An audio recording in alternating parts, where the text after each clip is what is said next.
இன்னும் ஆணித்தரமா திமுக ஆட்சி தான் மீண்டும் ஒரு எப்ப தெரியுமா நம்பணும்?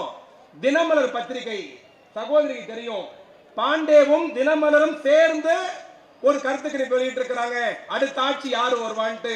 அதுல மிகப்பெரிய வேடிக்கை என்னன்னா, அதுல பாண்டே சொல்லியிருக்கிறது திமுகவுக்கு 35%, அதிமுகவிற்கு 37%. தமிழ்நாட்டில் இன்றைய கலன்ட்டு அந்த பார்த்தோடனே அப்பயே முடிவு பண்ணிட்டு நாங்க தான் ஜெயிப்போம்ட்டு.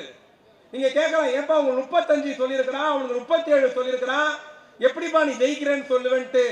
தினமலரும் துக்ளக் படிக்கிறவனே 35% பேர் திமுக கூட்டணிக்கு ஓட்டு போடுறானா நாங்க ஜெயிப்பது உறுதி என்பது யாரும் மறந்துடக்கூடாது.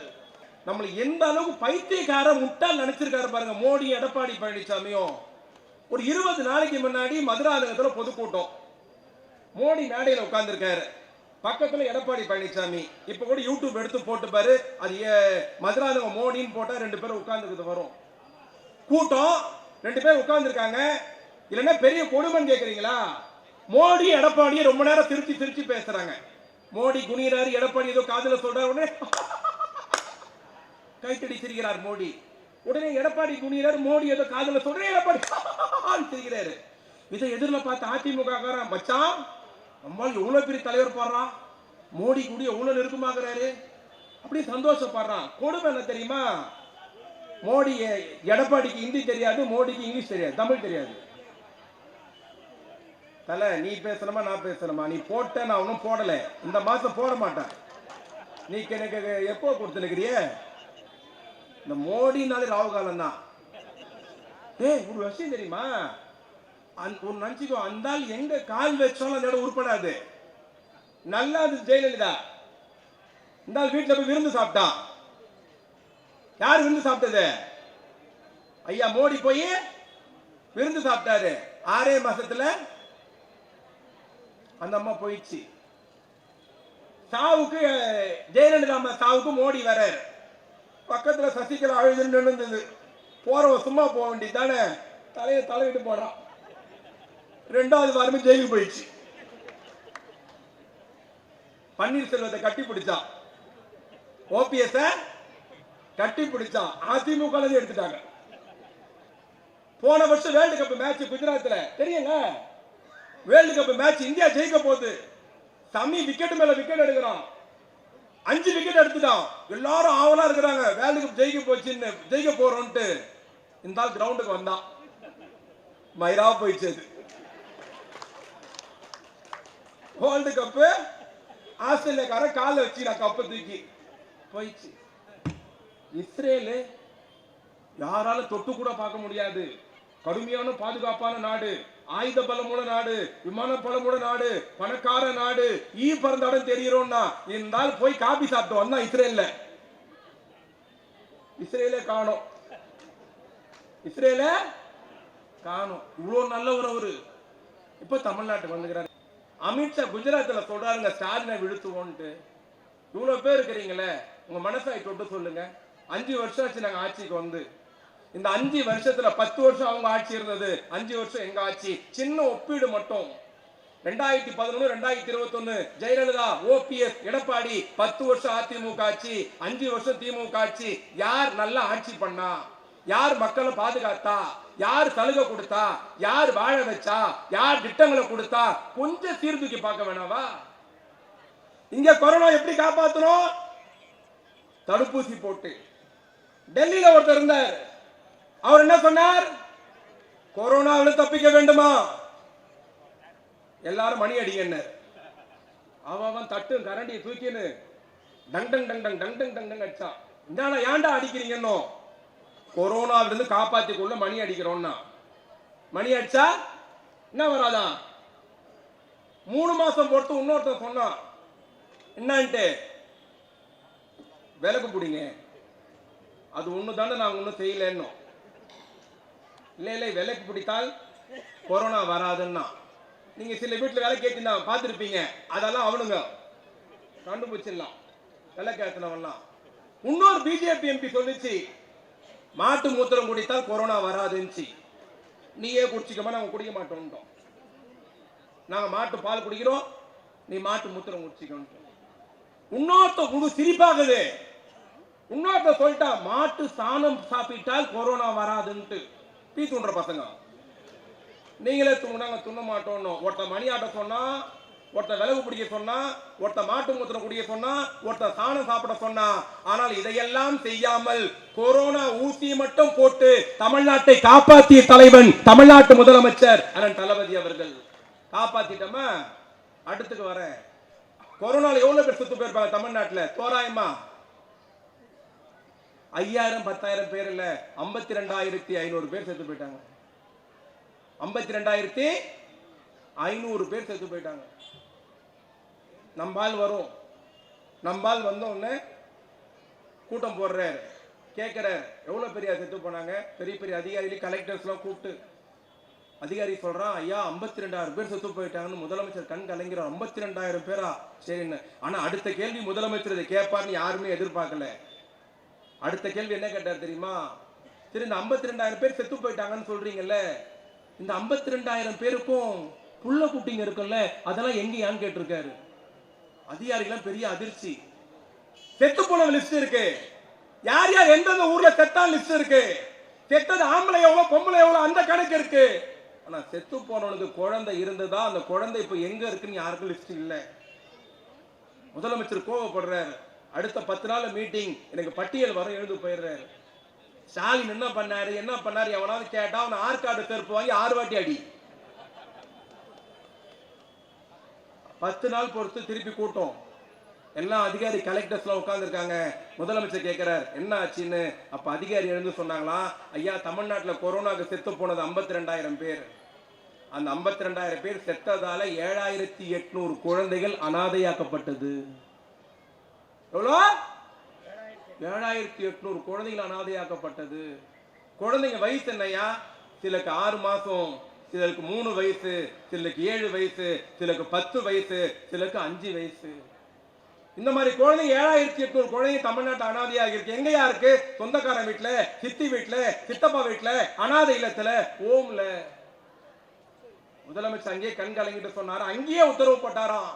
அந்த 7,800 குழந்தைகள் எவனா கேட்டா சொல்லு, ஸ்டாலின் என்ன பண்ணார் சொல்றான்ல, அவனுக்கு சொல்லு.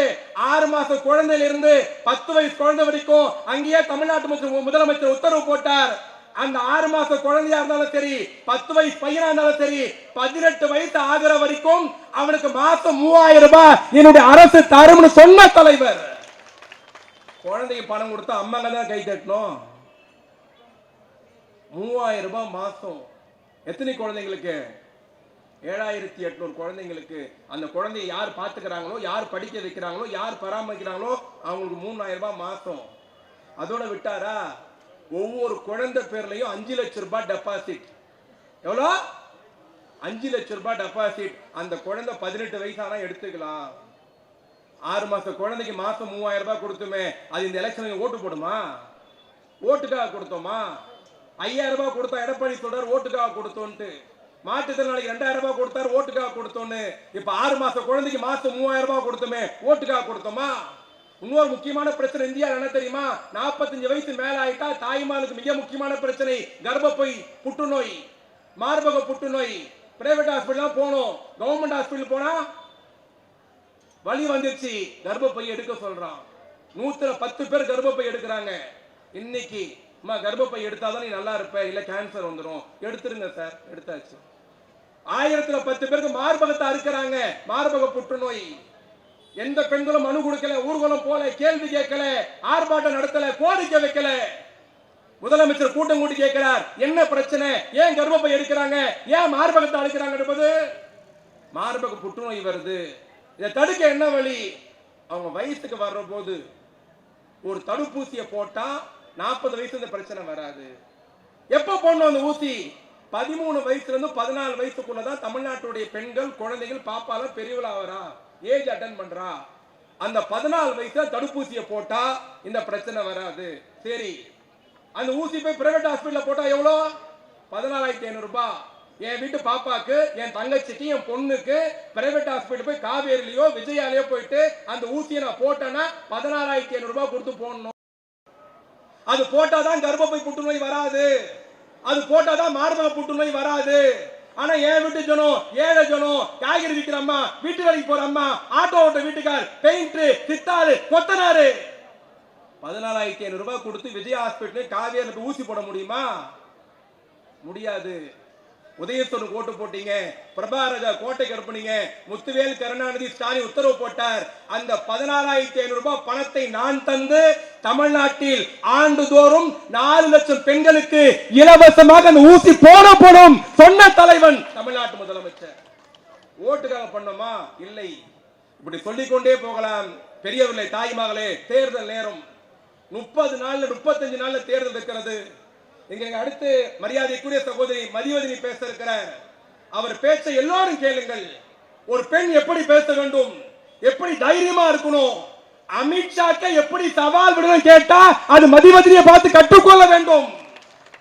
தமிழ்நாட்டின் சங்கி கூட்டத்தின் குடுமையை பிடித்து உலுக்கியவர் தோழர் மதிவதனி அவர்கள். அவர் பேச்சு சங்கி கூட்டத்தை, RSS, இந்து முன்னணியை மண்ணக்கவ வைத்திருக்கிறது. ஒரு இடத்துல பணிவோடு கேட்கிறோம், இது தேர்தலுக்கான கூட்டம் அல்ல. பெரியவர்களே, தாய்மார்களே, வியாபார பெருமக்களே, நடுநிலையாளர்களே, 5 ஆண்டுகள் திமுக ஆட்சியை பாருங்கள். யார் யாரோடு கூட்டணி சேர்ந்திருக்கிறார்கள்? ஒரு அயோக்கியத்தனமான கூட்டணி, முட்டாள்தனமான கூட்டணி, தமிழகத்தை வஞ்சிக்கிற கூட்டணி, தமிழ்நாட்டை புறக்கணித்த கூட்டணி, தமிழ் என்றாலே எகத்தாளமா பார்க்கிற கூட்டணி மோடி அமித்ஷா கூட்டணி, எடப்பாடி கூட்டணி. இந்த கூட்டணியை வீழ்த்த வேண்டும். தமிழுக்கா மரியாதை இல்லை, தமிழுக்கா நிதி உதவி இல்லை, தமிழ்நாடா திட்டங்கள் இல்லை, தமிழ்நாடா சலுகை இல்லை, தமிழ்நாடா நிதி இல்லை, தமிழ்நாடா தொழிற்சாலை இல்லை, தமிழ்நாடா வேலை வாய்ப்பு இல்லை. நம்மை பார்த்து மோடி புறக்கணிக்கிறார். நாம் எப்படி மோடியை புறக்கணிப்பது? தமிழ்னா அவ்வளவு இலக்காரமா? தமிழ்னா அவ்வளவு இலக்காரமா? தமிழ் மொழி நீச்ச மொழியா? நாம் பதில் சொல்ல வேண்டாமா? இன்னைக்கு மோடியை பார்த்து இந்தியாவே பயப்படுகிறது. மோடியை பார்த்து இந்தியாவே தலைகுனி இருக்கிறது. இந்தியாவில் இருக்கிற எல்லா அரசியல் தலைவர்களும் மோடியை பார்த்து அஞ்சுகிற பொழுது மோடியின் பிடாரி மேரி பிடித்து உலுக்கிய ஒரே தலைவன் முத்துவேல் கருணாநிதி ஸ்டாலின் என்ற தலைவன். ஜனநாயகத்தை காப்பதற்கு, மதச்சார்பினை காப்பதற்கு, இஸ்லாமிய பெருமக்களை, கிறிஸ்தவ பெருமக்களை காப்பதற்கு நாமெல்லாம் ஓரணியை தர வேண்டும். பிரதமர் வரலாம், அமித்ஷா வரலாம், மோடி வரலாம், நடிகர் வரலாம், யார் வந்தாலும் நாம் திசை மாறக்கூடாது. தமிழ்நாட்டை காக்கிற தலைவன் மு.க. ஸ்டாலின், தமிழ்நாட்டை வழிநடத்தக்கூடிய தலைவன் மு.க. ஸ்டாலின், தமிழக உரிமையை விட்டுக் கொடுக்காத தலைவன் மு.க. ஸ்டாலின், டெல்லியோடு சண்டை செய்கிற ஆண்மை உள்ள தலைவன் தமிழ்நாட்டு முதலமைச்சர் மு.க. ஸ்டாலின். இந்த அரசு தொடர வேண்டாமா? அடிமையா இருக்க வேண்டுமா? நிமிர்ந்து நிற்க வேண்டுமா? உரிமைகளை விட்டுக் கொடுக்க வேண்டுமா? போராட வேண்டுமா? சண்டை செய்ய வேண்டுமா? சரண்டர் ஆக வேண்டுமா? இதுதான் தேர்தல் முடிவு. 5 வருஷங்களோட தேர்தல் வரும். அதிமுக ஜெயிச்சிருக்கு, திமுக தோத்திருக்கு, திமுக ஜெயிச்சிருக்கு, அதிமுக தோத்திருக்கு. எம்ஜிஆரும் ஜெயலலிதாவும் கலைஞரும் மாறி மாறி வென்றிருக்கிறார்கள், தோற்றிருக்கிறார்கள். ஆனால் இந்த தேர்தல் 5 ஆண்டுக்கு ஒரு முறை வர தேர்தல் அல்ல. இது முதலமைச்சருக்கான தேர்தல் அல்ல. இது அதிகார பகிர்வுக்கான தேர்தல் அல்ல. இது ஒரு இனத்தின் தேர்தல். இது ஒரு குருஷோத்திர யுத்தம். ஜெயிக்க போறது யார்? இந்தியா, தமிழா? ஜெயிக்க போறது யார்? வடநாடா, தென்னாடா? ஜெயிக்க போறது யார்? சர்வாதிகாரமா, ஜனநாயகமா? இதுதான் கேள்வி. கடைசியா உங்கள்கிட்ட ஒன்னே ஒண்ணு மட்டும் கேட்கிறேன், எல்லாரும் சேர்ந்து பதில் சொல்லுங்க. சொல்லுவீங்களா? சொல்லுவீங்களா? சொல்லுவீங்களா? நீங்க சொல்லுவேன்னு நான் போய் உட்கார்ந்துருவேன். நான் ஒன்னே ஒண்ணு கேட்கிறேன், நீங்க பதில் சொல்லுங்க. எல்லா யூடியூப்கார மீடியாக்காரெல்லாம் வந்திருக்கிறாங்க. இது தமிழ்நாட்டு முதலமைச்சர் காது கேட்கணும். பிரபாகர் ராஜா ஏற்பாடு பண்ண கூட்டத்துல விருகம்பாக்கம் தொகுதி மக்கள், இந்த ஊர் மக்கள்லாம் தலைவர் பக்கம் தான் இருக்கிறாங்க, தலைவர் தெரியணும். சொல்லலாமா? தமிழ்நாட்டை யார் ஆள வேண்டும்? ஸ்டாலினா, மோடியா? ஸ்டாலின். அப்படிலாம் சொல்லக்கூடாது. எப்படி எப்படி சொன்னா இருக்கும்? கையில் பெரியப்ப வந்தா எதிரில் எப்படி அடிப்பீங்க?